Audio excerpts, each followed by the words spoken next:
Nah, terus hari Sabtunya kan lu bilang lu mau muter-muter Cirebon aja. Itu lu kemana aja? Gue di hari Sabtu itu pertama pagi, ya itu jam 8-an gue udah keluar hotel lah.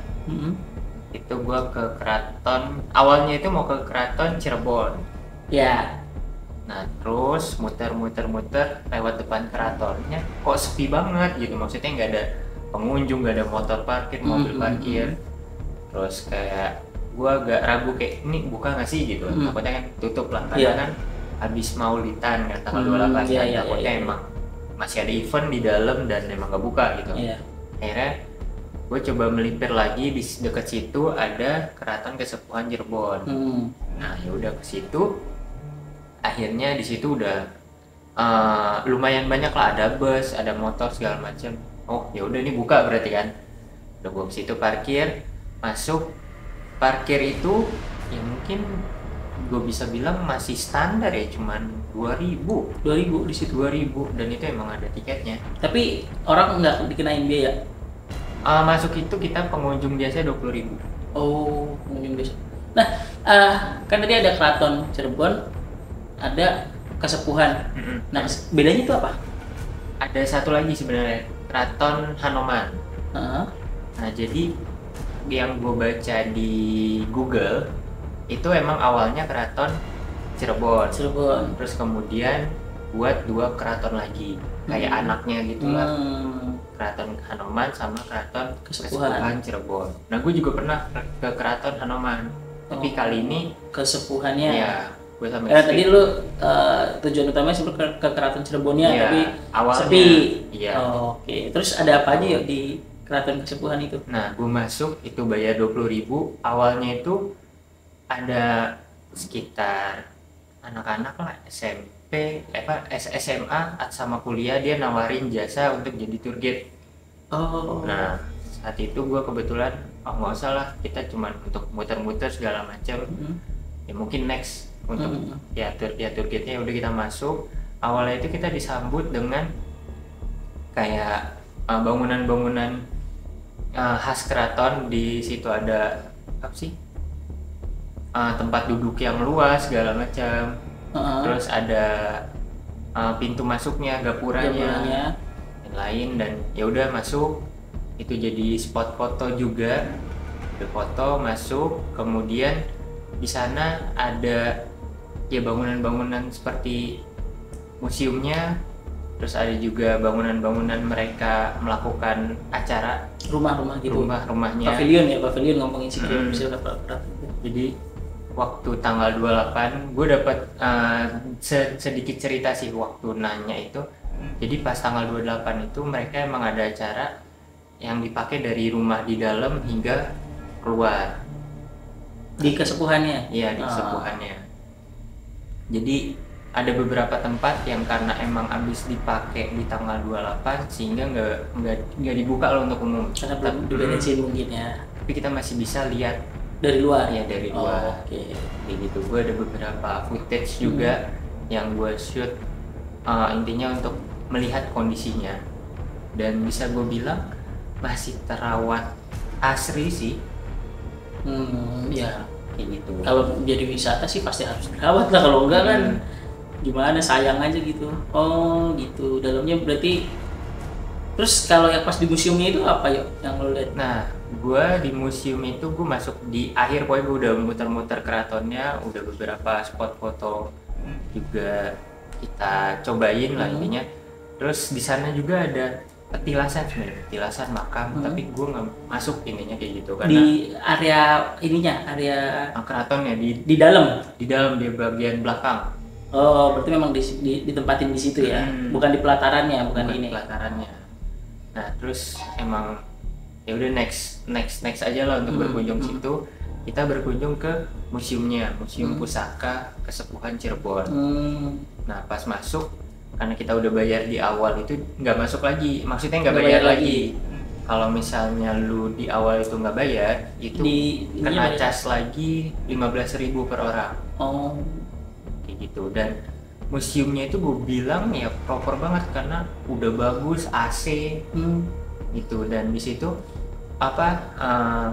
gue udah footage-nya. Nanti mungkin bisa gue share ke kawan setapak.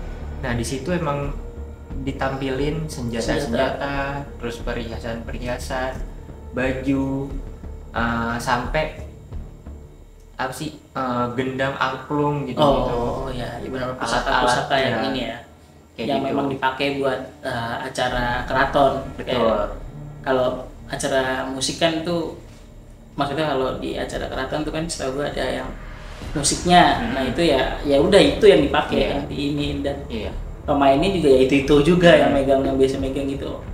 Dan di situ udah gue bisa bilang cukup detail ya, maksudnya dalam artian ini alatnya, maksudnya pusakanya namanya apa, dipakai tahun berapa, itu cukup detail lah. Mereka menjelaskan tracknya gimana. Dan di sana itu ada 2 kereta kencana. Itu ada di bagian center museumnya, dan itu di apa ya? Dipajang. Iya, dipajang dengan kaca. Jadi full dikacain. Sama satu lagi kereta kencananya di bagian belakang. Nah, tapi yang menarik adalah gue kan coba shoot ya dari awal gue masuk sampai gue keluar. Nah, kereta kencana yang di tengah ini emang yang di depan. Yang di awal lah pokoknya. Di awal itu ada diletaknya di tengah-tengah. Emang tuh gede banget sih. Mungkin ukurannya bisa 3 meter kali 5 kali ya. Itu gede banget. Terus itu emang dari auranya pun ya ikonik banget lah. Tapi dari 2 ini yang paling menarik. Warnanya apa ya? Sorry gue potong. Warna kereta kencananya itu warnanya merah. Dia didominan warna merah. Dan ada kepala naganya di atas. Di atas apa di ininya? Di depan. Di depannya. Namun dari 2 itu yang paling berasa menurut gua auranya itu yang belakang malahan. Yang belakang itu nggak sebesar yang di tengah atau yang di depan, tapi mereka naruh beberapa bunga di keretanya itu. Di dalam apa di luarnya? Pokoknya di dekat palanya itu ada kayak tempat duduk kusirnya. Itu ada beberapa bunga. Dan yang menariknya adalah gue shoot itu nggak apa-apa, tapi pas foto itu nggak bisa, ngeblur terus nggak bisa fokus. Terus gue foto pakai manual segala macam ya blur di situ. Tapi ketika gue motoin istri gue bisa. Itu sih yang mungkin agak aneh ya, kenapa nih nggak bisa. Berarti yang di belakang tuh ya malah yang aneh ya, yang di belakang ada yang aneh, yang bisa. Jadi pertanyaan gue, kenapa nih nggak bisa nih? Tapi warnanya apa? Yang di belakang juga warna merah? Hampir sama merah. Tapi nggak besar? Enggak. Kalau yang di depan tuh kira-kira muat berapa orang?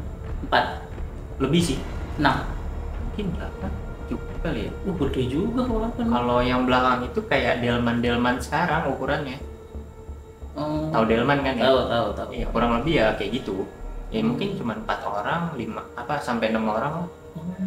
Gitu. Tapi secara dari warna warna keretanya kayaknya lebih tua yang belakang. Lebih tua yang belakang. Dari warna catnya ya. Itu sih sepenglihatan gua. Oke. Terus apa lagi ya yang lo lihat di Keraton Kasepuhan itu? Ya mungkin kalau di gue sih lebih banyak waktu, maksudnya lebih banyak berkesannya yang di museumnya sih. Karena di sana benar-benar dilihatin ada batu tapak tilas juga. Itu yang pusaka, gue sebenarnya yang kalau pusaka-pusaka kayak tombak gitu-gitu dikasih nama ininya nggak sih? Ki siapa gitu ya, ada nama-nama itunya apa nama ininya doang?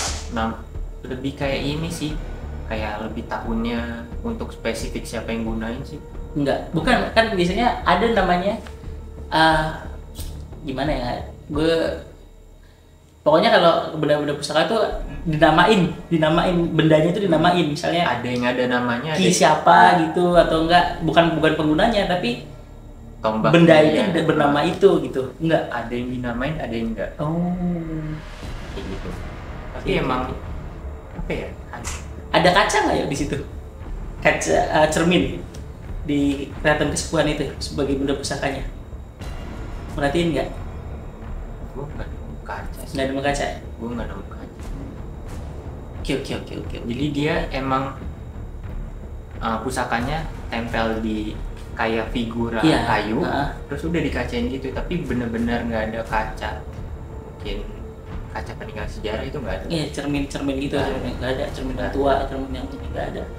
Mungkin kan kalau cermin kan bisa dibilang itu jadi perekam ya, sebuah retorika yang pernah terjadi. Ya biasanya kan kalau cermin itu kan biasanya dipakai buat berhias atau ini sih ditaruh di kamar, siapa tahu pernah dipakai buat Sultan Cirebon yang keberapa gitu, biasanya kan ada gitu. Oke. Sebenarnya banyak kan senjata, baju. Iya senjata, baju, ada beberapa perhiasan. Tadi apa? Batu apa tadi? Sorry. Ada batu petilasan juga. Prasasti? Apa batu itu doang? Dia bentuknya batu tok tapi panjang gitu. Mungkin nanti footage-nya bisa gua kasih sih ke kawan setapak. Iya, siapa tahu kawan setapak penasaran gitu. Oke. Terus habis Keraton Kesepuhan kemana? Keraton Kesepuhan gue beli hotel karena kondisinya agak panas ya kota Cirebon. Jadi iya mau di mana juga panas di Jawa Barat sekarang sebenarnya mah. Jadi gue istirahat, gue baru keluar hotel lagi itu sekitar abis asar lah. Sudah agak mendingan tuh abis asar. Nah gue kulineran lagi. Gue coba waktu itu ke Batik Rusmi. Batik Rusmi itu adalah suatu kawasan yang terkenal dan otentik juga untuk wisata kalau kita pengen beli baju, tapi khusus spesifik batik ya. Iya. Kayak kalau di mana ya, di Jogja Sentra Silver gitu. Iya. Nah, gue kesana kurang lebih sih dari hotel atau dekat stasiun kan hotel gue itu sekitar setengah jaman lah. Setengah jam karena dia jaraknya itu agak keluar arah Jakarta sebenarnya. Jalurnya itu buat oleh-oleh ya. Dan bisa dibilang ya lawannya udah mulai truk, bus gitu. Dan di sana gue bisa bilang cukup lengkap karena satu kawasan itu batik semua. Dari kalangan lu pengen beli yang premium ada, lu pengen beli yang branded ya, yang bagus ya, berbahan bagus. Lu pengen yang terjangkau juga ada, misal bahan 50 ribuan ada, langsung jadi baju 100-150 juga ada. Gitu. Beda soalnya motif batiknya kan beda kan, Cirebon, Pekalongan itu ke beda. Megamendung kalau Cirebon kan. Ya ada. Kan macam-macam tuh ada apa sih? Aduh lupa kok gue motif yang ini tuh motif parang, motif apa lagi banyak tuh yang banyak motifnya. Oke. Terus gue habis dari batik itu ya adalah belanja sedikit. Terus kemudian di depannya itu banyak jajanan. Gue kayaknya itu bukan pasar sih, tapi banyak banget tuh jajanan waktu malam. Terus itu udah malam ya masuknya? Udah malam. Gue pokoknya nyampe situ udah jam 4-an lewat, karena kan cukup lama ya, setengah jam lah dari hotel kan. Terus muter-muter, belanja beberapa, keluar itu gue udah menjelang maghrib. Gitu, karena ya agak lupa lah kalau kita udah belanja kan. Terus udah keluar maghrib itu kita makan lah deket situ karena banyak pilihan jajanan. Nah, gue nyobain nasi lengko. Oke. Nasi lengko. Mungkin kalau bagi kawan setapak nih yang kurang tahu atau belum familiar dengan nama nasi lengko itu nasi. Terus di situ ada tahu, tempe, terus ada toge, terus ada potongan timun, disiram sama kuah kacang. Terus ada kecapnya juga. Oh itu nasi lengko namanya, nasi lengko. Terus bisa additional telur dadar. Oh bukan lauknya ada. Ya telur dadar doang. Lauknya berarti tahu, tempe, sama itu tadi telur dadar tadi. Kalau additional. Kalau aslinya itu tahu, tempe, potongan timun, terus toge. Toge apa cambah? Toge rebus. Oke. Direbus terus disiram sama kuah kacang. Gitu. kuah kacang ketoprak lah. Iya. Kuah gado-gado apa buat sate yang gitu ya. Terus sama ya itu additionalnya telur dadar. Dan murah juga menurut gua karena gua waktu itu additional telur dadar satu porsinya itu 12.000 doang. Satu porsi 12.000, tapi porsinya banyak. Gue sebagai laki kenyang gitu. Oke. Gitu. Kalau nggak pakai telur dadar itu cuma 8.000. Telur dadar berarti 4.000 ya harganya ya. 4.000. Oke. Gitu. Dan di sana juga banyak jajanan-jajanan kayak cemilan-cemilan gitu. segala macam. Ya kayak jajanan-jajanan masyarakat lah. Tuh. Cilok. Ya ada pasti. Nggak tahu kali. Kirainnya nggak ada gitu. Oke. Oh gitu ya. Terus habis itu gue bisa saya makan ya sekitar jam 7-an gue pulang ke hotel. Karena jam 8-an itu gue janji sama si pemilik motornya untuk ngambil motor. Oh, udah balikin ya, balikin dari rental ya. Karena besok pagi itu gue pulang jam 6:30, kereta 6:30. Oh, kereta pertama?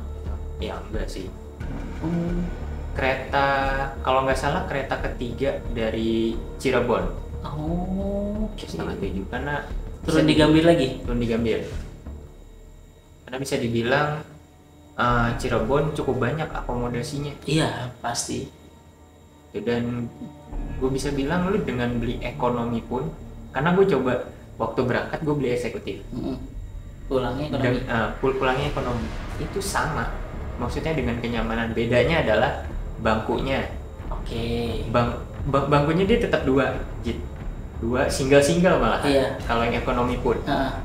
Tapi enggak. Kalau eksekutif itu lu bisa ditidurin gitu. Kalau ekonomi ya lu udah stay doang. Iya, tegak gitu doang kan. Tegak doang. Terus sama kalau eksekutif lu bisa ada space lah kaki. Kalau ekonomi enggak ya udah pas. Dengkul ketemu dengkul. Ya pas aja pokoknya. Gitu. Dan kalau eksekutif bangkunya bisa diputar sesuai arah kereta. Hah? Bangkunya bisa diputar sesuai arah kereta? Misalnya arah kereta lu kan ke sini, ya lu tinggal putar dong sini. Kalau ekonomi udah gitu. Pokoknya tuh berapa line ya? 18 nomor apa? Itu 9 ke sana, 9 ke sini. Oh, berarti gitu ya. Ada yang ke sana, ada yang ke arah sana. Jadi yang tengah-tengah tuh ketemu. Ya, gitu. Iya, paham. Gitu. Dan gua ngambil emang yang sengaja di pojok. Kayak gitu. Tapi termasuk rame nggak? Lu pas berangkat itu kereta itu rame nggak? Berangkat nih ya. Berangkat dari bisa gue bilang yang bangku yang keisi itu cuma 25% lah. Nggak terlalu rame ya. Karena itu kereta paling malam. Nah, pas pulangnya? Pas pulangnya rame. Full itu. Gue ngambil ekonomi 5 itu paling ujung pokoknya.